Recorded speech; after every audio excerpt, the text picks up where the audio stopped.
I was sitting there. 15 seconds between life and death. That's a true story right here to God. 15 seconds between life and death.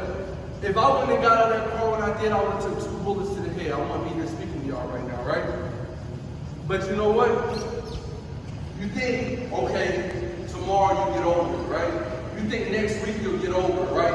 You think when you stop living that street life, you'll get over it. You're like, all right, I done changed my life. I'm married now. I make 6 figures a year. I live a nice life. And what's it called? I got a family. And you think you get over it, right? You're like, you decide to change your life and you think that it's over. It's not. That happened 7 years ago, right?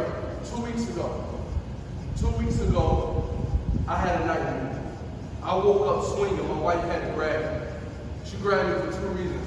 She grabbed me because she wanted to calm me down. She wanted to comfort me, right? The second reason, she was fearful that I was going to hit her. She didn't know what to do.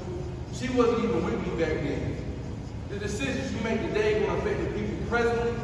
They probably had to already lose some people in the past, and they're going to affect people in the future. You got to understand that. That's just real. 15 seconds changed my life. Welcome to another episode of Put Me On Game Podcast. I'm your host, Chesterr. With me today, I got Andre. Yo, Mr. Suave, the poet, you know. How you feeling, man? I'm always living good, man. Just trying to maintain, stay focused, stay on the grind every day, man. I feel it, man. As you said, though, CEO, author, motivational speaker. What else I'm missing, man? I mean, I just do a little everything. Businessman, I like it, entrepreneur. That's pretty much it, man. I just try to balance a lot of different things and, stay focused. I feel it, man. Tell me where a Lost Voice Poetic empire came from.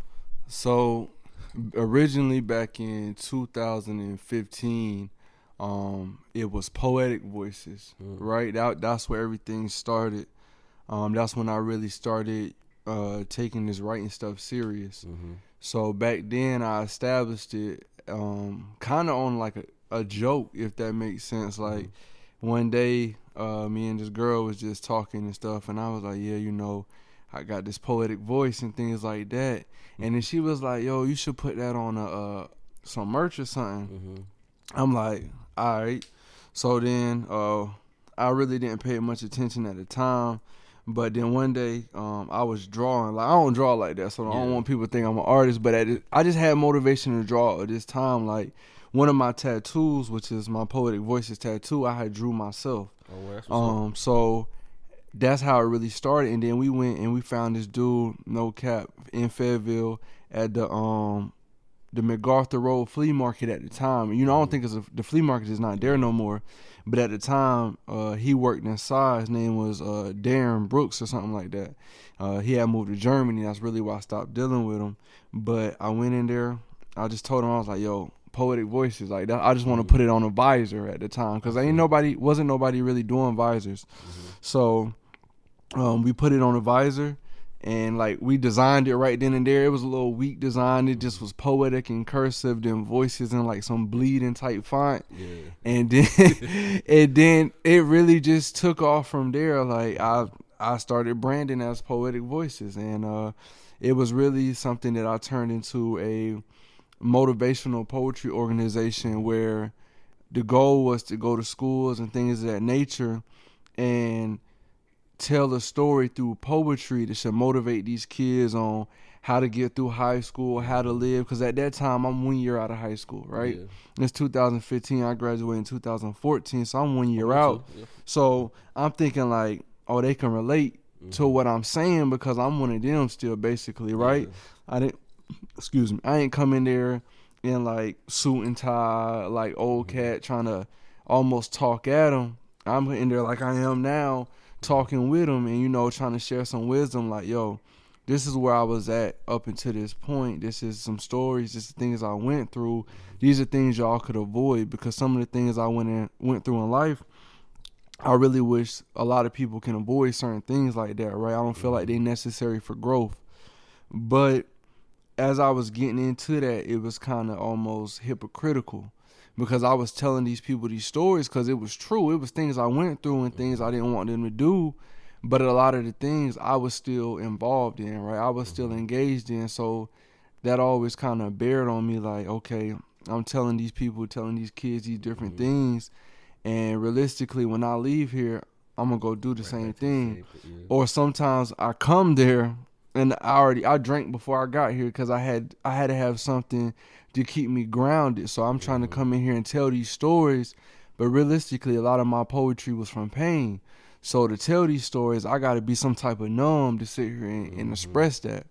So I just kind of, I would go off, I would go on, I would go off, I would go on. Like I was so inconsistent with it, but I always stayed writing because I needed that outlet to, escape my pain. But going in and doing it and performing it was always in and out.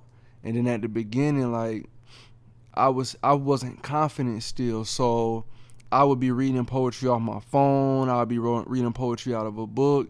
And no disrespect to people that still do that, but that's just not where my platform is now, right? So years went by. I always branded as Poetic Voices. I went through multiple different logos, merch. I did it off and on, like I said, inconsistent.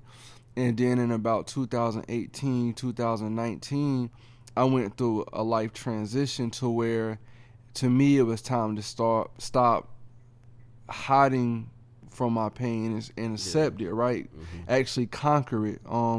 So I went on a journey, is what I basically call it. I went on a journey to really dig deep within and try to finally heal, like face everything head on. During that time, my then fiance, now wife, we actually split up. And it was because of me, and it was just like I told her I couldn't do it. Like at the moment I was like, I'm just too damaged and I really don't feel like I can give you everything that I need to give you.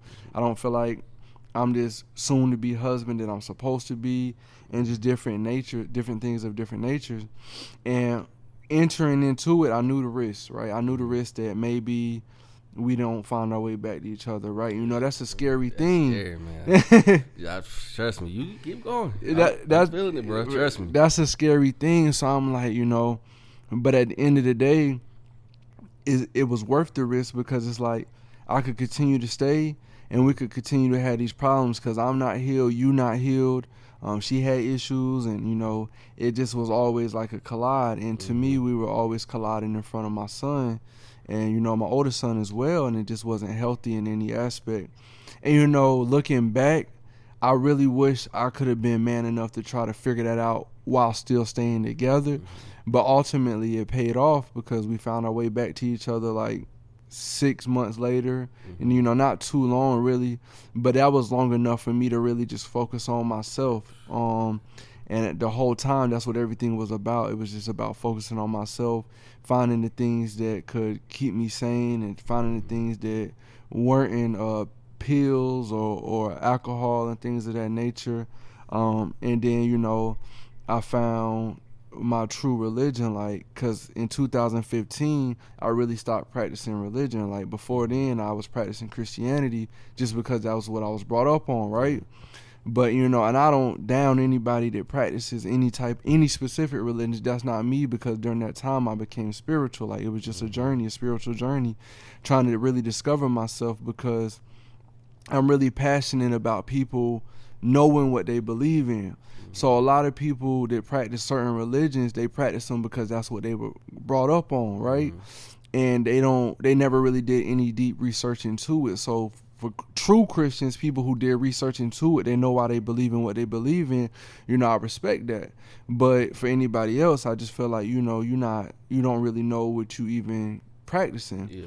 So I literally studied religion. Like, I'm talking about all the major religions. Like, I got a notebook about this thick just of different, beliefs, practices, stories, the whole origins, backgrounds. And like during that time, I really found, the Muslim religion. And I was like, yo, I always kind of had this connection with it, and it's always like I kind of intertwine with it. But in this moment, I knew like it's time to take this journey. Like, this is what I want to do. And so I converted. And to this day, like, I'm still learning, right? It's still a lot of things. Like, you can't pick up a whole new religion in a couple years and think you're gonna know everything. So sometimes when people ask me questions or things like that, I don't have all the answers. I'm like, yo, I'm still on a journey. Eventually, though, I'm gonna be full blown into it. And I'm taking the steps though. To a lot of people don't even sit there and they just know one thing and just keep going the rest of their life. Right. A lot of people are not open minded to learning new things. I feel you. So I aligned with that, started getting in that, and that really helped me heal. During that time was one of the pinnacles of my career. Like, that's when I performed in Brooklyn and Atlanta and things like that, right? You know, that was my first time doing that. At the time, I'm about 23 or 22, 23. So, like, that was major for me, right? Like, okay, I'm traveling to New York. They put me on a little interview at the radio station, you know. Then I performed in Brooklyn, and I had performed in Atlanta prior to that, maybe a couple weeks before.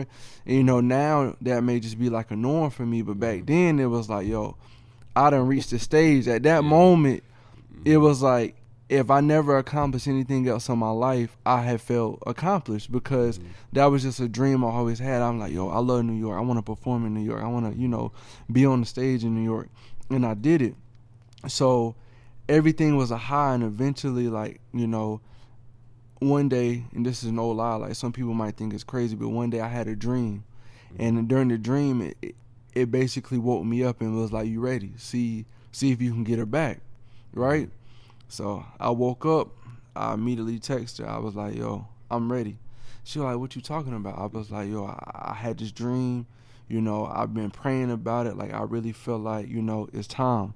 So I had to wait now, because, like, she had to think. I gotta trust you. Right, yeah, I got to think. Like, you just up and left me, and now you want me to come back.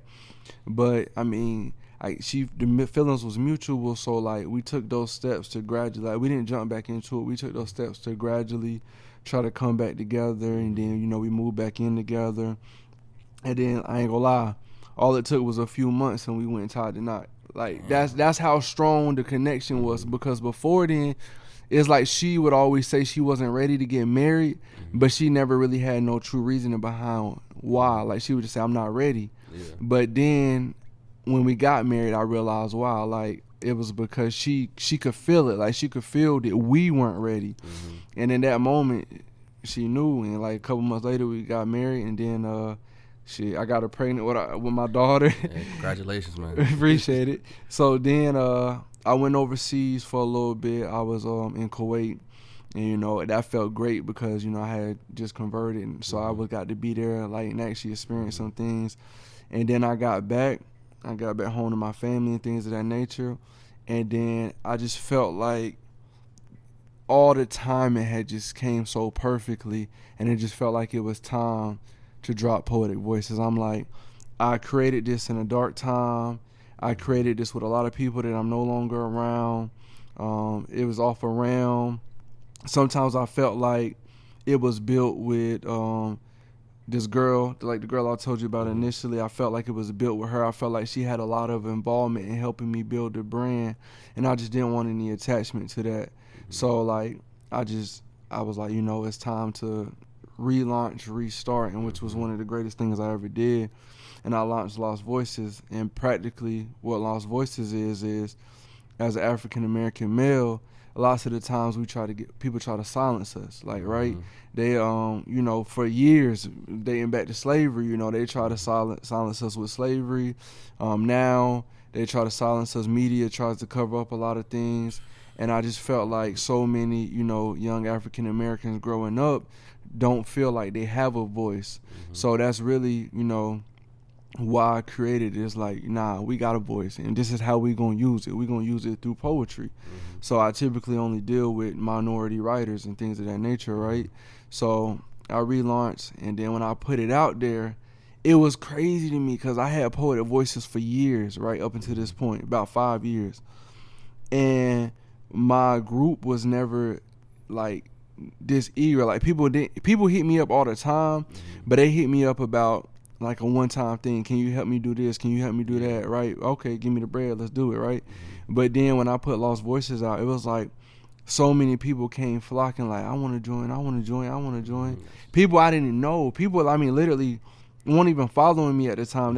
People was reposting the new logo because a lot of people was messing with it. And, I mean, a lot of people was hitting me up. And, you know, so it was crazy to me. So it felt so right. It was like, okay, I did the right thing. And it just took off from there. And that was in the middle, the beginning of the pandemic. So during that time, I was really just publishing them like for free, like all off the muscle. I don't really know them. They don't know me. But I sent some of them through a trial run. Eventually, I ended up with like 5 people that I felt I could really trust and things of that nature. So I published them free of charge, and we started putting them out. A lot of them reached like the top 15 on the new poetry release page on Barnes & Noble. I had one writer, Nick Corman. He stayed on the #1 new poetry release page for 2 months. Yeah. He even got into the top 100 overall on Barnes & Noble. So they respected me. They was like, yo, you did that in the middle of a pandemic. Like, we couldn't do nothing else. We couldn't perform. We couldn't do shows, and we did that. And then once the pandemic was over and it was time to start back shows, Barnes & Noble, who I now cut ties with for this reason, like, they were really ripping us off with the pay.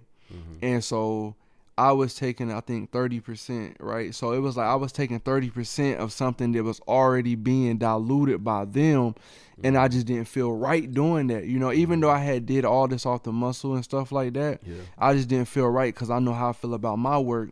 So what I did then, I felt like I built that bond and trust with them for so long, I just gave all of them the game. I gave them all of them the recipe. I was like, look, I'm going to give you the recipe on how to do this on your own, and you can decide whether you want to keep moving with this organization or you can go on your own.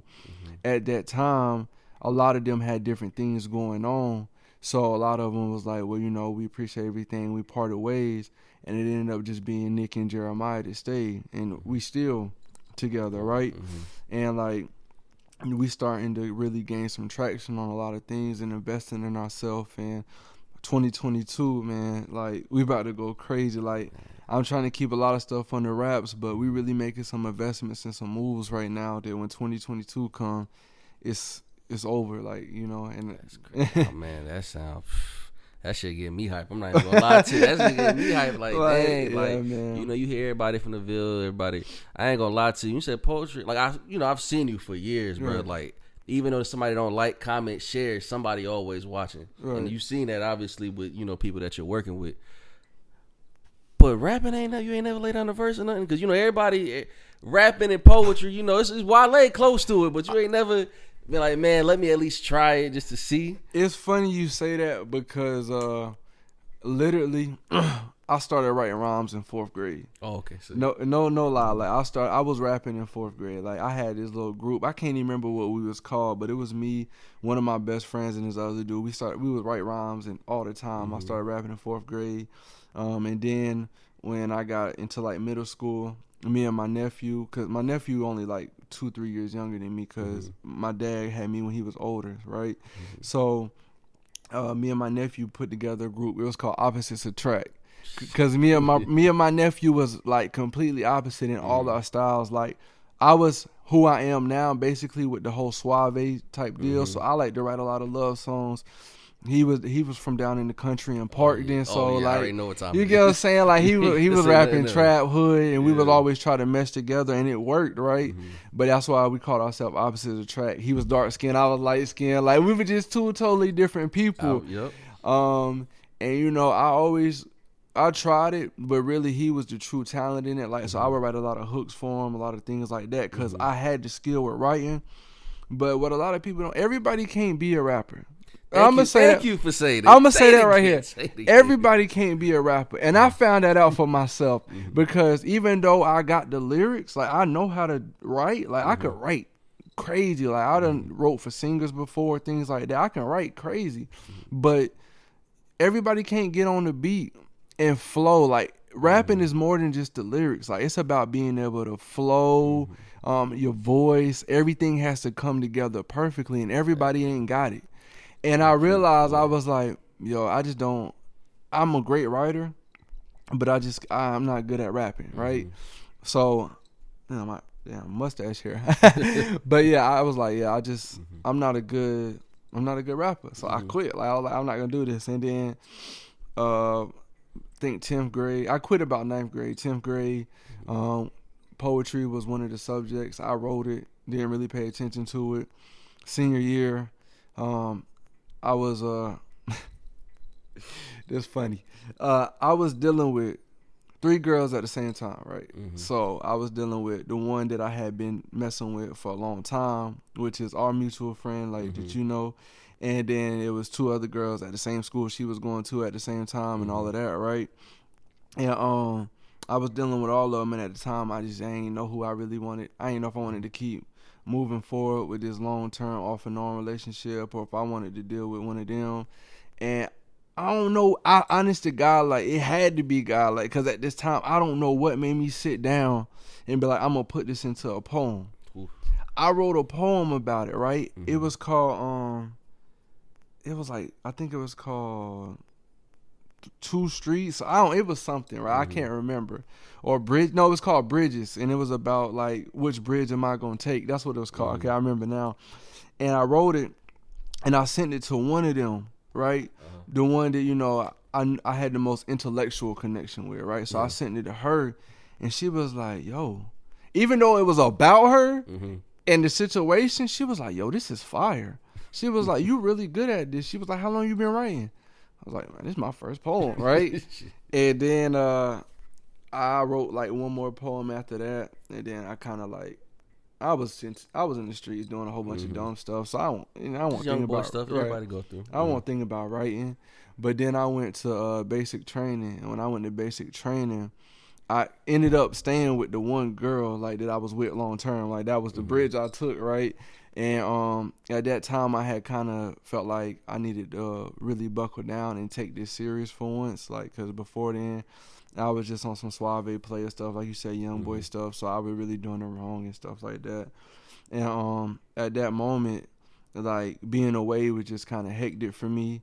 And then during one of the many thousand breaks that me and her took, I had got this girl pregnant. That was with my first son, you know, and I found out about that while I was gone. So it was just so much hitting me at one time, and I ain't never really been away like that, like isolated. And I turned back to writing. I ain't looked back since. Man, that's a story, bro. That's a story, bro. I ain't looked back since, bro. Now I got a question for you, because that's your hoodie, right? Yeah. Bill shit, bro. Fire hoodie. Appreciate it.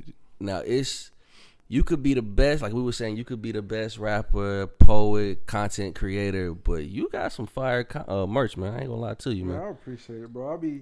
I'll be inconsistent with this too, though. Especially with this specific brand. Like, I'm trying to think and relaunch. Like, I just dropped the reality versus social media line. I haven't really promoted it like that either. Not gonna lie, but it's pretty fire. Colin. Wild's Mind Colin is the one who created the logo for it.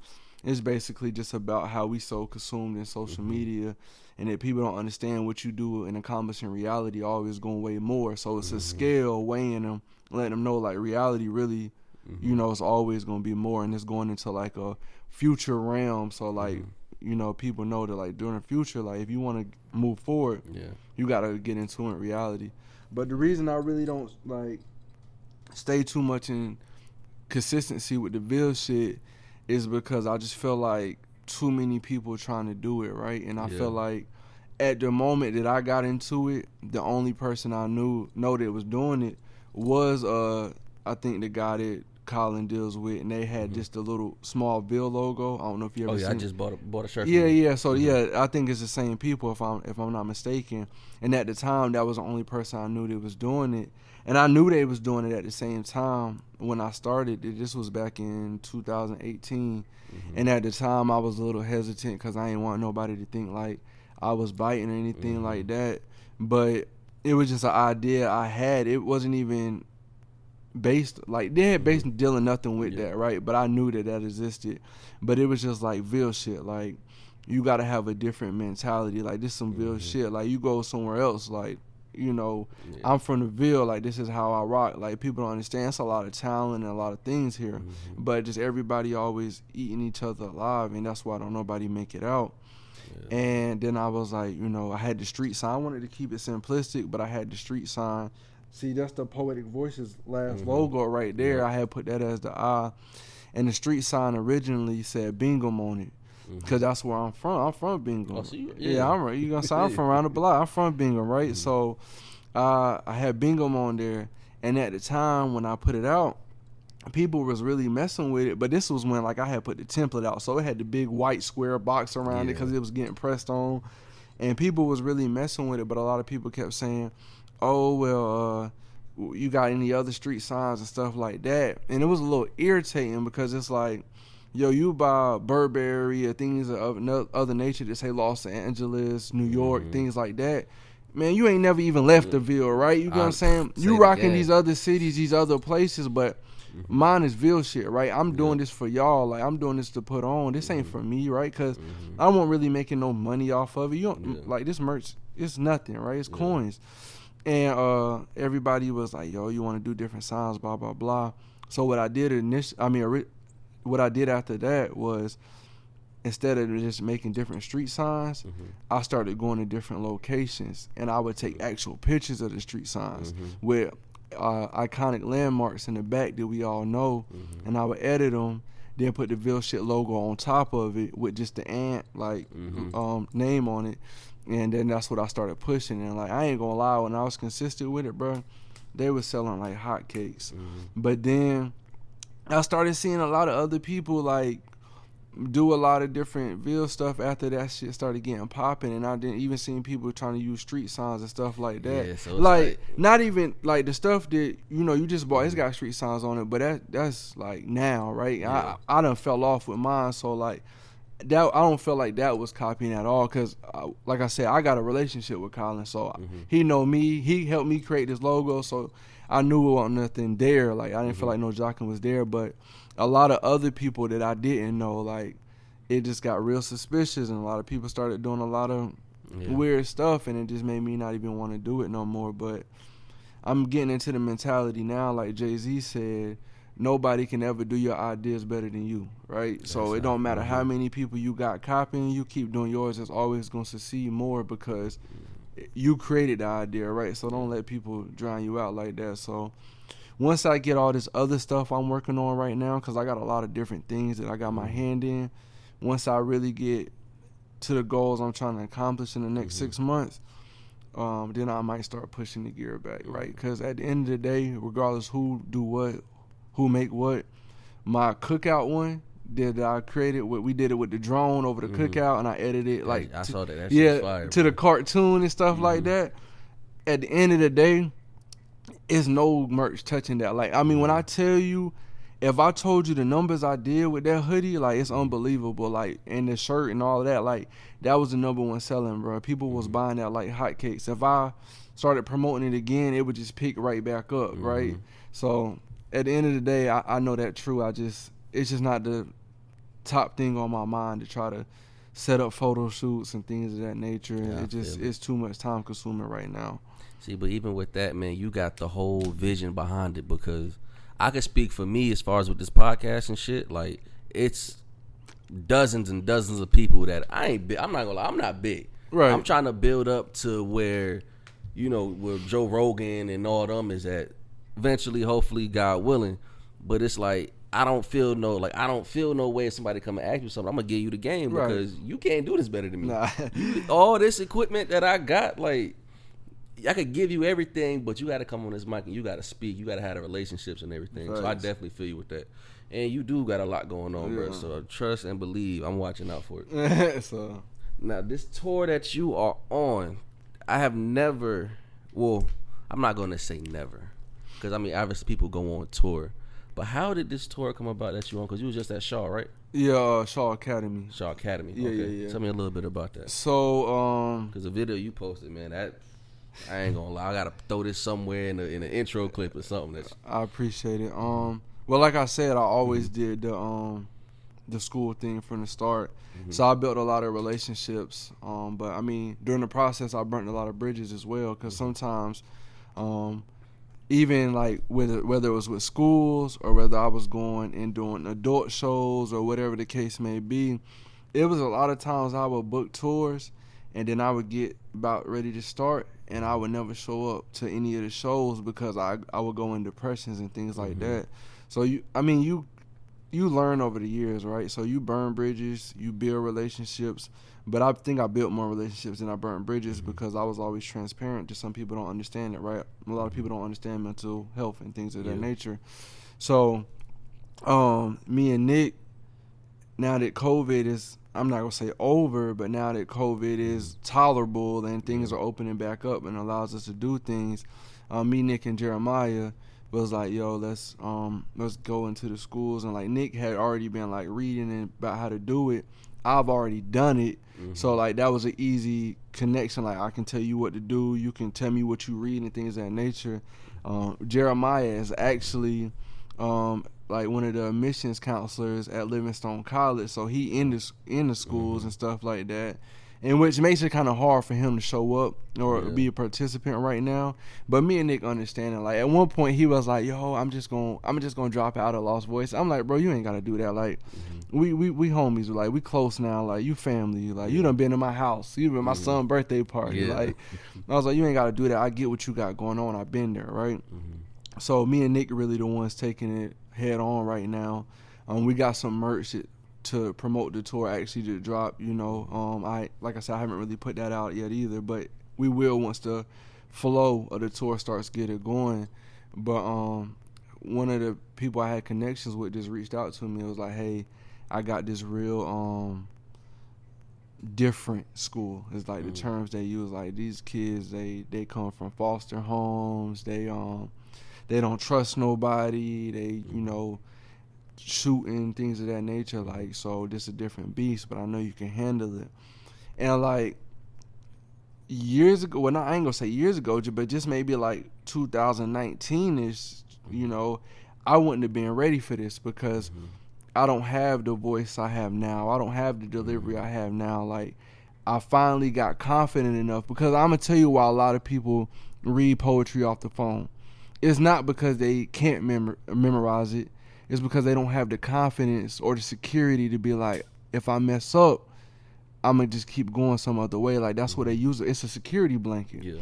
And I used to be that way. Like, I'd be scared, like, damn, I don't try to mess up. But then, I lie to you not. My first event where I didn't use a phone or a book or anything like that was in Atlanta.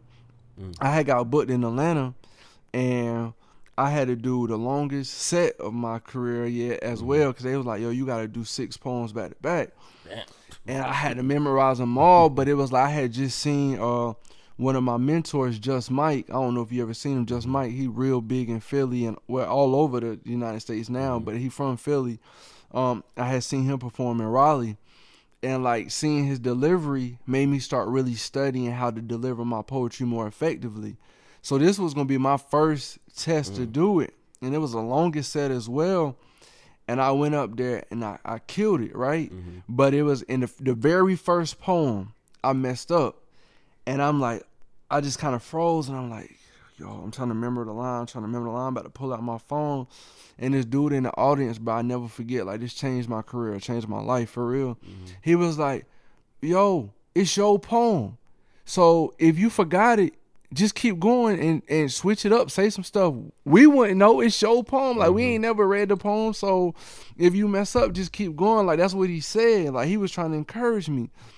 In that moment, bro, it was just like something instantly flipped for me. And it was like, yo, that's true. And that's what helped me build my confidence I got today. Is like, if I go up here and I mess up, I can just freestyle for a second until I figure it out. I ain't got to stop. Like, they don't know what I was about to say next, right? I could say 1 fish, 2 fish, red fish, blue fish. They wouldn't know, right? So that's really, how I built that confidence. So having the delivery that I got now and having Nick, when I say Nick is very intelligent, this dude knows stuff that, like, I ain't never heard before. Average human knows this information, right? He's that intelligent, right? So I told him, I was more strategic with this because this was the first show. We did a FaceTime call, took notes, said how many poems we needed, said what type of topic we needed, who was going to do what, all of that. And then we just went there and we killed it, right? And after that, the lady I had a connection with was like, yo, when I show these videos and I show the responses you got from these students that nobody has ever got from them, it's over, right? And I was like, let's do it. Hey. So she started putting me in connection with a lot of different people, right? And so far, that's the only show we've done. That's why this tour says 2021, 2022, because really what we're doing the rest of this year is more so planning. I've been in contact with a lot of different administrators, school boards, like all across North Carolina, Virginia, South Carolina, Georgia, things of that nature, right? So we building all these connections. Like I said, I don't know if you've seen it, but I just got into this poetry university. Nick got into that too. Like, so basically we taking this class to learn more about how to deliver poetry into the schools and, your worth, your value, what you should be expecting as far as pay and things of that nature. So we're doing that while we build these relationships, because you got to think we're going through the homecoming period. So they got a lot going on to try to squeeze us in right now. And honestly, I wouldn't want to compete with that, right? Yeah. So we're doing middle schools, high schools, universities, different colleges. But right now it's just all in the planning phase, and you got to go through different agreements and background checks, because you got school shooters and just a whole bunch of different things. So it's a lot different than when I started in 2015. But so yeah, that's why I say rolling into 2022. Yeah, it's a different ball game, and we're gonna go off. So man, listen, we ain't even get to some of the other stuff yet. This is along with just regular life that you live in, man. Especially with kids and a wife, just finding that balance, man. Like,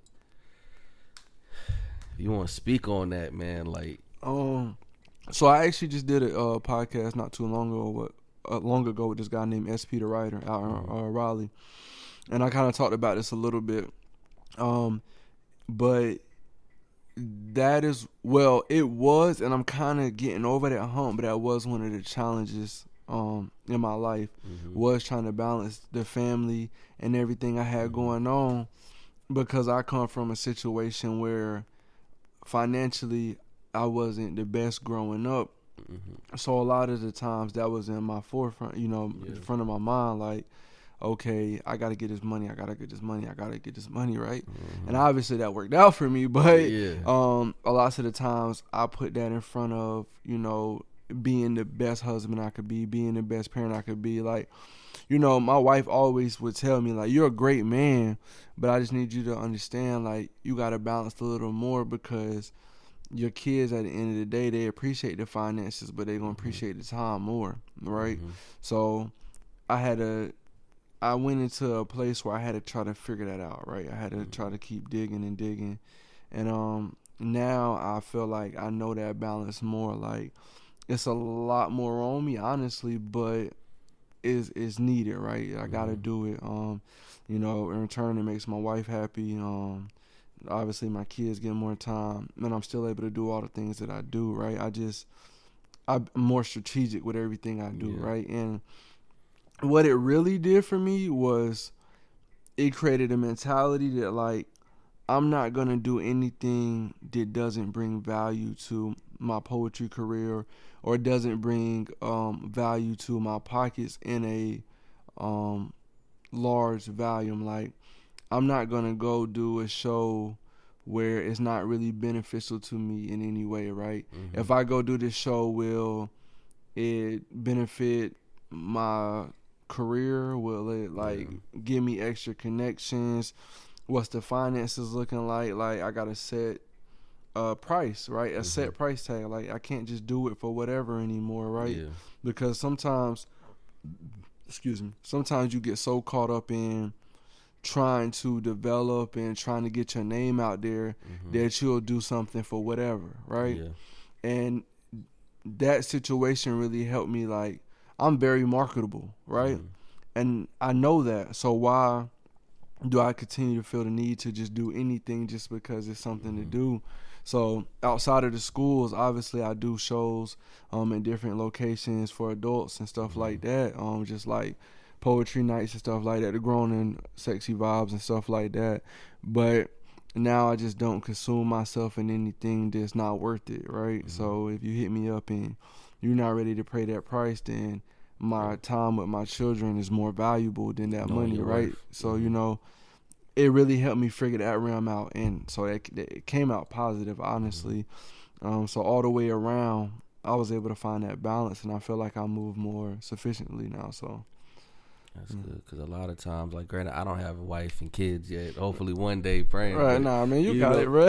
You know, but I know, just like you said, like, we young guys, especially in the Ville, we know is work, doing what we got to do, and a lot of relationships, friendships, like, I was giving 20-80, 50-50, like, not even like, yeah, I see you, all right, cool, dust them off, or I could go work another shift, I could go sell this, do that, like, you know. Right. So I definitely feel you coming from with that, man. Right, like, I could tell you stories all day, man, like, for real. But I know one thing, that comes with balancing, especially marriage, right? I'm 25, right? So a lot of people ask me, like, how's it feel being married so young? And, you know, obviously, like you just said, how's it balancing it all and stuff like that? It's kind of something I see on social media a lot, especially lately. It's the whole 50-50 thing, right? Boy, so everybody, you know, mostly females post it, right? Yeah. Like, I'm not going 50-50 with no nigga. I ain't going 50-50 with no nigga, right? And then I see guys commenting all on it and stuff like that, right? So when they saying that, they talking about bills, finances, money, right? But see, the thing about it, bro, if finances is the first thing you thinking about, your relationship not gonna work. If finances is the first thing you thinking about with anything in life, it's not gonna work. Exactly. Right? Because you're going into it thinking about what you can get out of it financially. You're not going into it thinking about the real deep concepts. Like, if you go into it, like, once upon a time, if you go into poetry thinking about finances, like, oh, I'm doing this for the money, you never really gonna respect or learn the craft. If you go into a relationship thinking, I'm not going 50-50 with no guy, he got to pay 100% of the bills, like, the first thing on your mind is finances, right? It's not going to work. 50-50 is what we give each other, right? Like, you know, giving my 100, giving your 100, meeting in the middle, that's 50-50. Because I'm going to tell you for real, it was one point in time, well, I mean, still now, like, I take care of my wife, like, you know, I invest in her, like, right now she in dental school, right? So to me, like, she chasing her dreams, and I'm investing in it because not thinking about the finances, but thinking about I'm investing in her future, right? Exactly. Because eventually, what's that going to lead to? Finances, right? It's not the first thing on my mind, but I know what it can lead to. And it was in the beginning, when we had our first kid, she was stay-at-home mom, I was working, I was the breadwinner, I was paying all the bills and things like that, right? So from the most females, when they posting this, they thinking that's what they want out of nigga, right? So they thinking I'm giving 100. Meanwhile, I was really giving nothing. I was paying all the bills, bro, but I was giving nothing. You want to know why? Because my wife wasn't, she wasn't my wife at the time, but she wasn't happy because she was cooped up in the house. I was masking all her dreams. I was masking all those things. And I was giving nothing, even though I was paying all the bills. So, right, like, it was no 50-50. It was no 100, nothing. It was just all, like, me thinking about myself. Like, what do I got to do? Like, not really thinking about what she wanted. Like, I'm telling her, like, you ain't got to work. Because I'm thinking, like, I see these posts. Like, that's what most females act like they want. Right? But then you get in that situation and you realize, like, that's not life, right? That's not how a relationship is going to work. A lot of females probably even going to see this conversation right now and be like, nah, I still want a nigga that's going to pay all the bills, right? And that's what you want. But there's nothing wrong with that. There's nothing wrong with a guy paying all the bills, like, but that's not what you should be even thinking about going into a relationship. Like, then you just using somebody at that point. Right, and so that's not going to work. That's not going to ever be love. And some of these females, that's what they just really want. But 50-50 is, okay, I could be paying all the bills right now, but what if I fall off? Are you going to be able to help me? Like, like right now we love each other. We whatever year is in, are you going to be able to help me? Like, we figure out the balance, right? Obviously, I don't agree with no female taking care of a nigga that's not doing nothing. Like, he don't have no plans, nothing to offer, like, no ambition, nothing. He just there, right? But if we go into a relationship and a female is, you know, the breadwinner at that time, but it's because she met this dude and they weren't even thinking about finances when they met. They were thinking about getting to know each other. It ended up clicking, and, you know, they invest in each other more than just financially. Eventually, you know, you got to see where that's going to go, and it's about the balance, right? And that's 50-50 to me. Like, it ain't about 50-50 ain't about finances to me. 50-50 is about us each giving what we need to give to make a relationship successful. And that's what me and my wife are like. Now, I understand that concept. We 50-50, and, you know, we don't think about financials. We just go with the flow, right? And that's, bro, people so consumed in money, bro. And it's just like, I promise you, my life goal and my life right now, that's not what I think about. I think about time. Yeah. My goal right now is just to get all my time and be able to do whatever I want to do with it. It's not about the money, right? That's always gonna come if you investing in yourself, if you developing in the things of that nature. Keep going, bro. You preach it, trust it. I feel all of it. Like, that's when it comes, and like, people don't understand it. Like, money cannot be the first thing in your mind. That's really why they say money is the root of all evil, because as much as you chasing money, if you never focus on nothing else, you never gonna get no money. You're gonna be chasing it your whole life. That's why I 100% feel that, bro, because even now I'm in a good spot now. It's probably the best spot I've been in. And it was one point where I wasn't happy. I wasn't happy with none of this. Like, I had, like we was talking about before we started, I had to stop all of this because I wasn't happy. Right. Like, I was trying to figure out different things I could do and lead into some stuff I shouldn't have been doing. But once I found myself, it was like, bro, money ain't. Once I took that focus off the money, right, it went straight up. You gotta invest in the thought process, the dreams, your mental health, 100%. Right? You know what I'm saying? Healing your traumas, just chasing different dreams that you know are gonna provide time for you. Like, it's a lot of things that I can't talk about right now because they're in the works, but it's a lot of things that I'm pursuing right now that I'm not thinking about the finances. I'm thinking about how I will make finances. Meanwhile, I'll be able to involve my children in it and have that time with them all the time. So I'm thinking about the time concept, and the money just going to come naturally with it. But it's not about getting money, right? Because I can do that all day, every day, right? You know? So, man, this is a good episode, man. I told you we was going to come through and chop it up and have some real conversation, man. I love it, man. I ain't got nothing else for you. If you want to tell the people something, whatever you want to say, it's your time. Shoot. Follow me on Instagram first and foremost. You know, Suave the Poet 2.0. Yes, sir. So that's SUAVE the Poet 2.0. Shoot. Tap in with me, DM me if you want to see some of my merch. I'm gonna start promoting it again eventually.